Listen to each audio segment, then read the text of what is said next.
Everyone has a story. Some are long, chapter upon chapter upon chapter, filled with happiness and pain, wonders and strife. Others new and untouched, pure and clean. They say that if you open up the book of someone's life, you'll get to know them a little better. So let me tell you a story. It's just a little messy. Introduction. She walked into the hospital carrying her newborn child. She cried out for help, and a nurse came running. They asked her to follow them as they took the baby into their own arms and turned to walk down the corridor, but she instead turned and walked out the door. Chapter 4. I still don't understand what everyone outside is saying, but it's okay, because I live in my own little world with my Saba and my Safta, and my Hot is only a little drive away. But that changes quickly. Chapter 5. I go to school and I keep moving forward, but I don't always get what the teachers are saying. But instead of treating me like a child, they treat me like a problem they can just hand off to someone else. The story is just a little messy. Chapter 6. I have a new babysitter, but he's a little different. They call him Booth. He's kind and he's patient, and he doesn't laugh at me when I don't have the right words to say, but it still takes me 3 weeks to smile at him. Chapter 9. I love Portland, and living with Booth is the greatest thing to ever happen to me. I've been speaking English for 3 years, and it's like that book I read where there's magic and people cast spells, because not even my teachers notice that I'm still playing catch-up. The story is just a little messy. Chapter 10, she says she's my mother, but I don't recognize her face. She smells funny, walks funny, talks funny, moves funny. Even her words are strange and unfamiliar.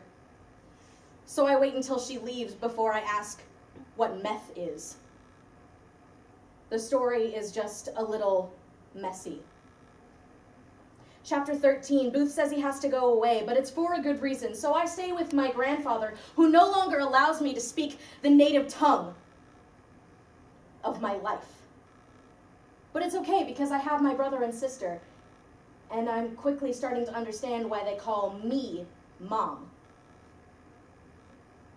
Chapter 14, Booth has to go even farther away, but this time I know what war is. I have seen the pictures, I have seen the videos, and I have heard the stories. So I ask, but he does not promise to come back. But I wait anyway.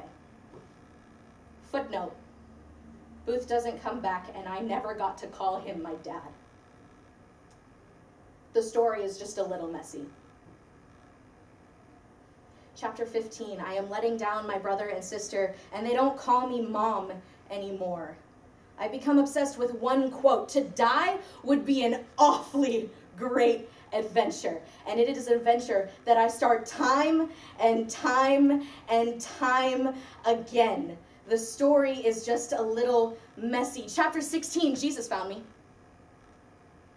It's more like I found him. He never really lost sight of me. I just had to turn around and come back. Chapter 18, I am homeless, but I am the media consultant for my church. I have been disowned by my grandparents, the only family I have left, and yet I am a worship leader. I am struggling and losing ground in school, but NCU accepts me. I am poor, but NCU offers me enough money to cover everything.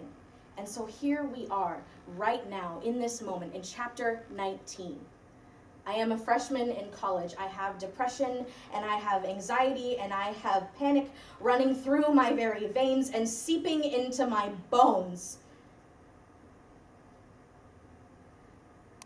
I spend every day pretending happiness, pretending a smile, and hoping that the only person who notices is myself when I stare back at myself in the mirror. And I hope, and I wish, and I pray for someone to just come up beside me and say, "It's okay. It's okay not to be beautiful. It's okay not to feel right. It's okay not to be the same. It's okay to feel what I feel. It's okay to love and find solidarity in the one person that I do. And it is okay not to want what everyone else wants. It's okay to let my hands shake and stumble as the pen scatters across the page. It's okay because someone else's hand is and always will be covering my own, helping me write, helping me live. It's okay that my story is just a little messy.